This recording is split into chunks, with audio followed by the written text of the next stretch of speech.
Hello everyone, welcome back to my channel. आज हम लोग बात कर रहे हैं पीजीटी होम साइंस में फिजियोलॉजी पार्ट से आरएच फैक्टर के बारे में। आपको पता है कि हम लोग पढ़ रहे हैं अपना ब्लड ग्रुप का टॉपिक। ब्लड ग्रुप हमारा काफ़ी बड़ा टॉपिक है जिसमें काफ़ी सारे क्वेश्चंस आते हैं, बहुत सारे टॉपिक्स कवर होते हैं, जिसमें से हम लोग कई सारे पॉइंट्स को डिस्कस कर चुके हैं और ये हमारी अभी 6th वीडियो है हमारी पीजीटी से रिलेटेड। जितनी भी वीडियोस हैं वो सभी आपको एक अलग प्लेलिस्ट में मिल जाएंगी, फिजियोलॉजी के नाम से भी और पीजीटी के नाम से भी। और बाकी आपका टीजीटी का सिलेबस कवर किया जा चुका है। अगर अभी तक आपने वो नहीं देखा है तो आप वो भी देखें। बेशक आप पीजीटी का पेपर दे रहे हैं पर टीजीटी का सिलेबस और टीजीटी की स्टडीज को भी देख लें, जिससे आपके बेसिक्स क्लियर हो जाएंगे। कभी कभी पेपर इजी भी आ जाता है जो हम सोचते हैं उससे, और कभी कभी काफ़ी डिफिकल्ट भी आता है। तो हमको दोनों पहलुओं में रखते हुए चीज़ को, अपने पेपर को तैयार रखना है। हमें देखना है कि पेपर को किस और एंगल से पूछा जा सकता है, टॉपिक को किस और एंगल से पूछा जा सकता है। हो सकता है कोई टॉपिक बार बार रिपीट हो रहा हो सकता है कि कोई टॉपिक आज तक ना पूछा गया हो और वो नया टॉपिक पूछ लिया जाए। जैसे कि टीजीटी में आपकी थ्योरीज पूछी गई हैं, थॉर्नडाइक की थ्योरी है और आपकी प्याजे की थ्योरी है, इनसे रिलेटेड क्वेश्चंस पूछे गए हैं जो हम पेपर सॉल्व कर रहे थे तब हमने देखा था। तो इसीलिए मैं कह रही हूँ कि आप टीजीटी का सिलेबस भी देखें और पीजीटी का भी देखें। आपको क्या करना है, आप जब भी काम कर रहे हैं तो उस टाइम पर आप बस अपना हेडफोन्स लगा लीजिए मोबाइल के और ऑन कर लीजिए वीडियो और आप उसको एटलीस्ट सुनते जाइए। इससे क्या होगा, आपके दिमाग में एटलीस्ट एक स्कीमा डेवलप हो जाएगा किसी भी टर्म से रिलेटेड, किसी भी चीज़ से रिलेटेड, जिससे कि अगर आपको टाइम नहीं मिल रहा है पढ़ने का तो आपको एटलीस्ट उस चीज़ के बारे में, उस वीडियो को रिपीट कीजिए, दोबारा देखिए, तीसरी बार देखिए। और जब आप काम कर रहे हैं, जैसे आप घर के काम कर रहे हैं या ट्रैवलिंग कर रहे हैं या फिर आप कहीं फ्री बैठे हुए हैं, तो उस टाइम को इस तरीके से यूटिलाइज कीजिए। आप अगर आप फैमिली फंक्शन में गए हुए हैं तो आप हेडफोन्स लगा लीजिए और अपनी वीडियोस को देखिए। इस तरीके से आप अपने टाइम को यूटिलाइज कर सकते हैं। हर पर्सन पर अपना डिपेंड करता है कि वो कैसे अपने टाइम को मैनेज कर रहा है। ये भी एक टाइम मैनेज करने का तरीका है कि आप बस में जा रहे हैं या फिर आप गाड़ी में किसी में बैठे हुए हैं तो आप कुछ और देखने की बजाय एंटरटेनमेंट की जगह पर आप अपनी एजुकेशनल वीडियोस को फोकस कर सकते हैं, उनको ज़्यादा अहमियत दे सकते हैं। तो ये था एक समझाने का पार्ट। चलिए स्टार्ट कर लेते हैं आपके ब्लड से रिलेटेड पार्ट 3 वीडियो में आरएच फैक्टर पर वीडियो। अगर आपने अभी तक ग्लोबल गुंजन को सब्सक्राइब नहीं किया है तो आप इस चैनल को सब्सक्राइब करें, अपने फेसबुक पेज पर, अपने फ्रेंड सर्कल में इसको शेयर भी कर सकते हैं। तो आरएच फैक्टर, जिसे हम रेसस फैक्टर कहते हैं, इसमें जो लेंस स्टीनर हैं और वीनर हैं, ये दो मेन कैरेक्टर हैं जिनका नाम आपको याद रखना है। लेंस स्टीनर और वीनर, इन दो पर्सन ने 1940 में यानी कि 1940 में एक रीसस बंदर के रुधिर में एक विशेष प्रकार का एंटीजन की खोज की थी और उसे उन्होंने आरएच एंटीजन या फिर आरएच फैक्टर कहा था। तो आपको यहाँ याद क्या रखना है, देखिए एक तो बंदर याद रखना है कि बंदर पर देखा था उन्होंने, बंदर के ब्लड में देखा था बंदर। फिर आपको याद रखना है रुधिर, लैंड स्टीनर और वीनर ने। देखिए वीनर और लैंड स्टीनर बहुत कॉमन सा नाम है जो आपको बार बार सुनने को मिलता है। वीनर आपको कैसे याद रहेगा, वीनर वानर, वानर क्या होता है, बंदर। तो इस तरीके से आप कनेक्ट कर सकते हैं चीजों को। 1940 में ये आपको याद रखना है कि 1940 में ये इन्होंने देखा था। तो ये 4 पॉइंट आपको याद रखने हैं। सबसे पहले एज अ हिस्ट्री इसमें, और किसकी खोज की थी, एंटीजन की खोज की थी इन्होंने, जिसको इन्होंने आरएच फैक्टर या फिर आरएच एंटीजन का नाम दिया। एंटीबॉडीज युक्त आरएच सीरम में मनुष्य में अंतःक्षेप यानी कि इंजेक्ट करने पर 5% मनुष्यों में के रुधिर में गुच्छन बनते देखा गया। उन्होंने देखा कि जब हम आरएच फैक्टर में क्या देखा कि जब हम ब्लड में इसको इंजेक्ट करते हैं, यानी कि एंटीबॉडीज जब आरएच सीरम को मनुष्य में जब इंजेक्ट किया जाता है तो 5% लोगों में इसका गुच्छन होने लगता है, यानी कि ये आपस में क्लब होने लगते हैं।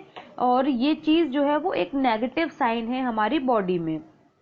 इस प्रकार के मनुष्य जिनके ब्लड में आरएच सीरम के कारण गुच्छित होने लगता है, यानी कि जो कि क्लब होने लगता है, जो कि एक गुच्छा जैसा बन जाता है, बंच जैसा बन जाता है, तो वो आरएच पॉजिटिव यानी कि आरएच पॉजिटिव या आरएच धनात्मक है।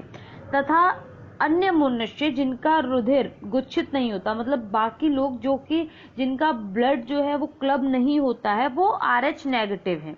तो इन्होंने दो कैटेगरीज में RH फैक्टर को डिवाइड कर दिया, एक तो RH पॉजिटिव और एक RH नेगेटिव, यानी कि RH धनात्मक और RH ऋणात्मक। सामान्यतः मनुष्य के रुधिर में RH पॉजिटिव के प्रति प्राकृतिक एंटीबॉडीज का अभाव होता है। जो RH पॉजिटिव लोग हैं उनकी बॉडी में नॉर्मली एंटीबॉडीज नहीं मिलती हैं, उनकी कमी होती है। अगर RH नेगेटिव व्यक्ति में किसी कारणवश RH पॉजिटिव रुधिर पहुंच जाए तो रुधिर का थक्का नहीं बनता, लेकिन उनके प्लाज्मा में एंटीबॉडीज बन जाती हैं।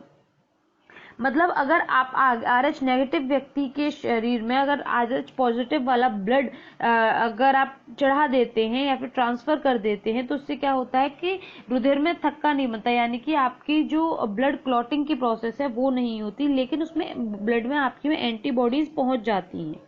अगर दूसरी बार फिर से RH पॉजिटिव ब्लड चढ़ा दिया जाता है तो रक्त का थक्का बनने के कारण जो रिसेप्टर होता है उसकी डेथ हो जाती है। यानी कि एक बार अगर RH नेगेटिव को RH पॉजिटिव का ब्लड चढ़ा दिया जाता है तो उसको ज्यादा प्रॉब्लम नहीं होगी, बल्कि अगर दोबारा भी उसको अगर यही प्रोसेस से गुजार दिया जाए तो व्यक्ति की डेथ हो सकती है, क्योंकि वहां पर गुच्छा बनने लगता है और रिसेप्टर की डेथ हो जाएगी। इसका सर्वश्रेष्ठ उदाहरण है एथ्रोब्लास्टोसिस फीटेलिस, यानी कि ये जो आपका एग्जाम्पल है ये आपका है, ये गुच्छा बनने का जिससे कि रिसेप्टर की डेथ हो जाती है। तो आपको ये टर्म याद रखना है कि आपसे पूछा जा सकता है कि ये टर्म किससे रिलेटेड है, कहाँ पूछा गया है, क्या है, तब आप इसका जवाब दे सकते हैं कि RH फैक्टर आपको याद रखना होगा आपको कि ये RH फैक्टर से रिलेटेड है और वहां पर हमने इसको पढ़ा था। और अगर RH पॉजिटिव पुरुष की RH नेगेटिव स्त्री से शादी हो जाती है, जैसे कि अगर जो मेल है वो RH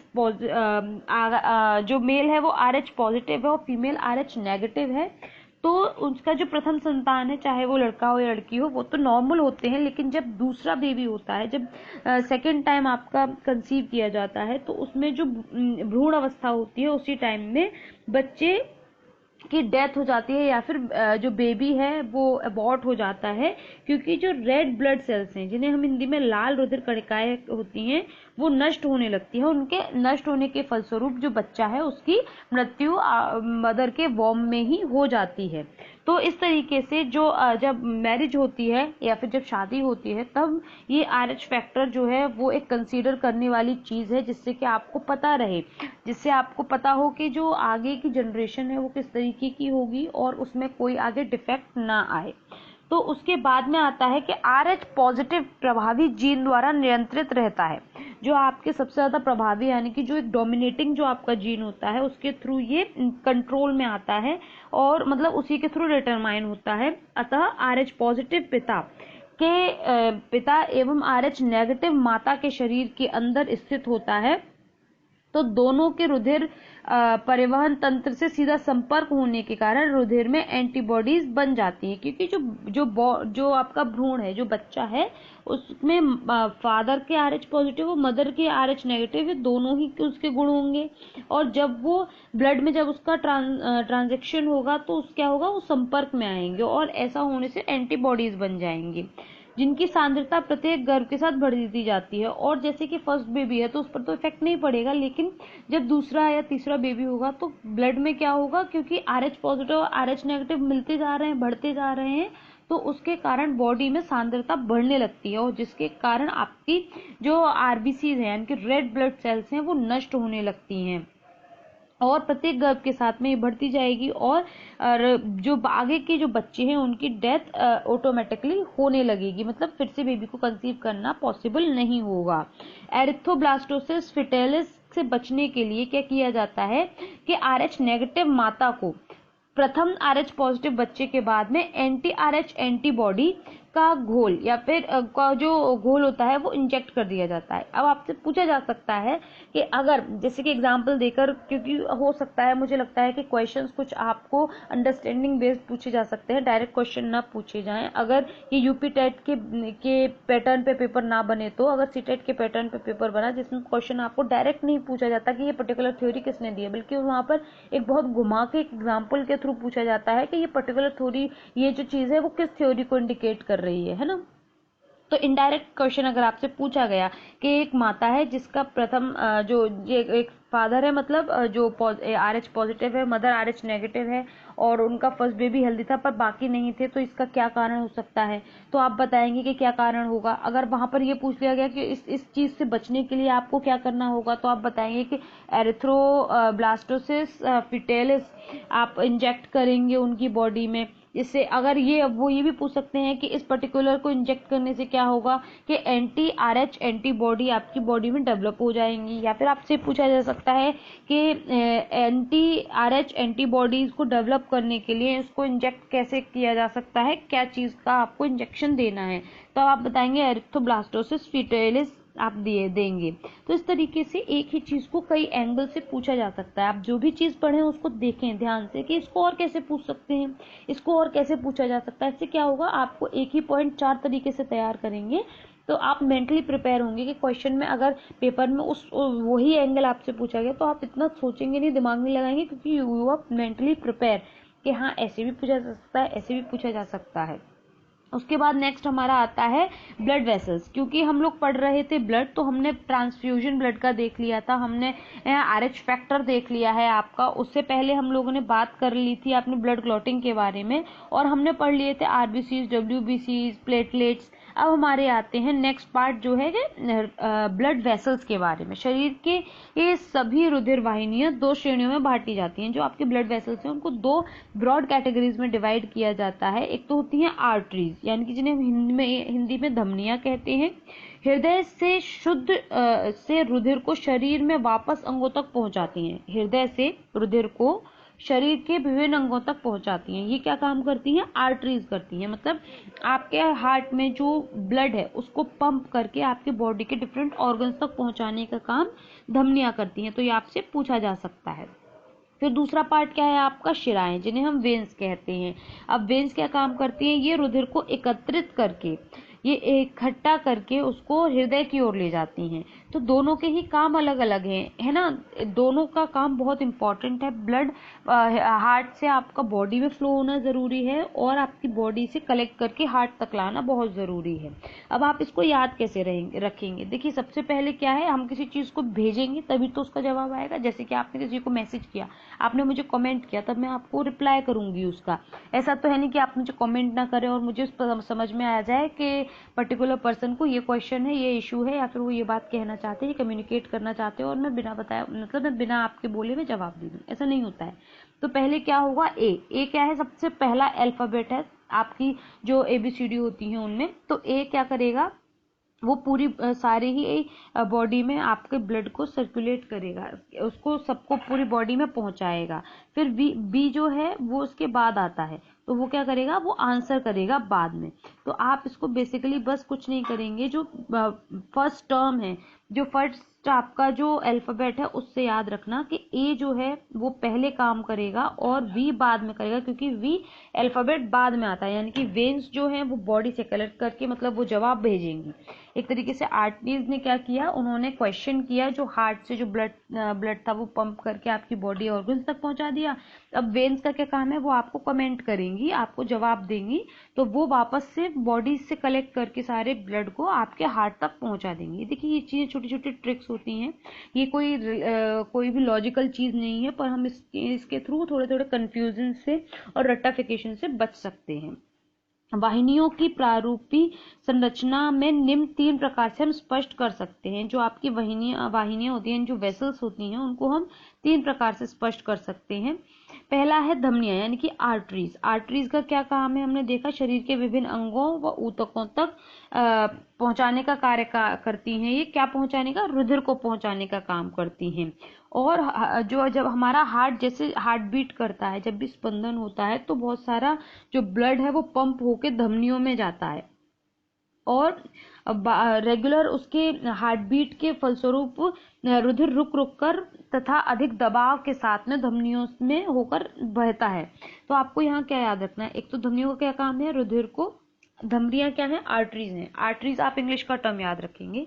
आर्टरीज क्या कर रही है? क्योंकि ये ए है तो ये पहले काम करेगी, तो ये हमारे बॉडी के सभी ऑर्गन्स को ब्लड को पहुंचा रही है। तो अब दूसरा पॉइंट आपको यहाँ क्या याद रखना है कि रुक रुक कर अधिक दाब के साथ ये धमनियों में होकर ब्लड को पास करती है या फिर ब्लड फ्लो करता है हमारी बॉडी में।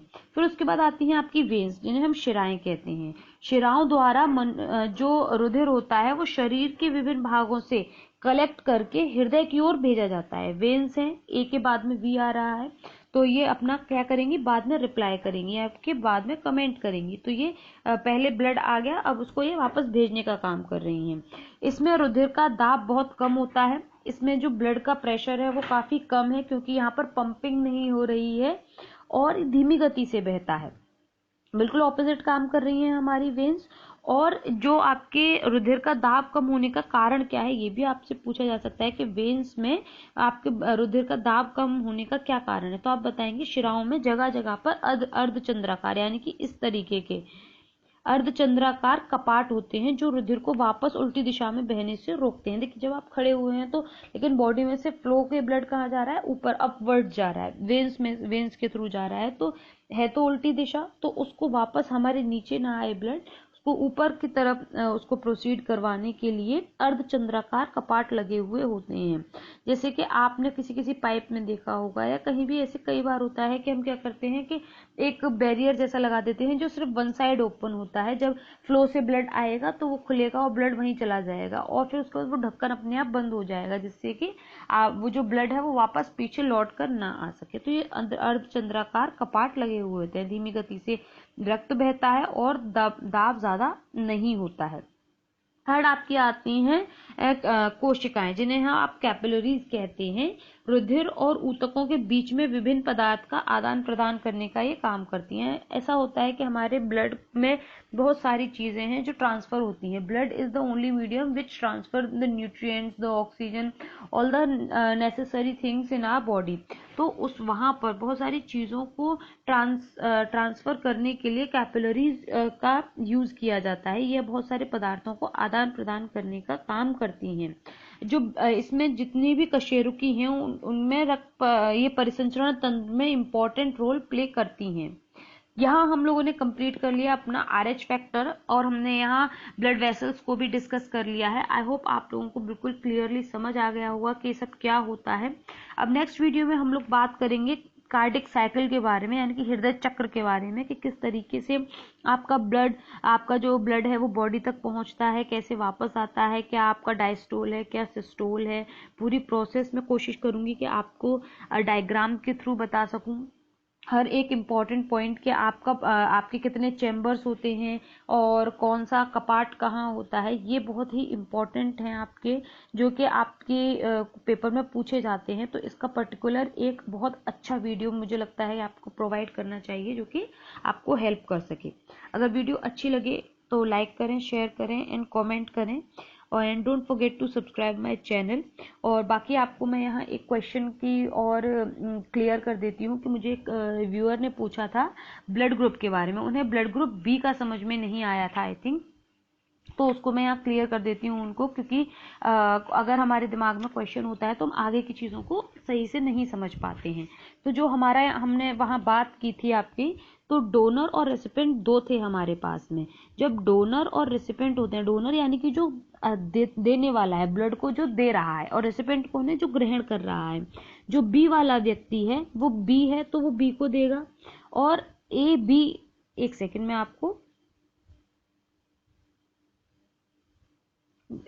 मैं यहाँ आपको समझा देती हूँ सो दैट आपको यहाँ पर समझ आ जाएगा एक न्यू स्लाइड लेकर।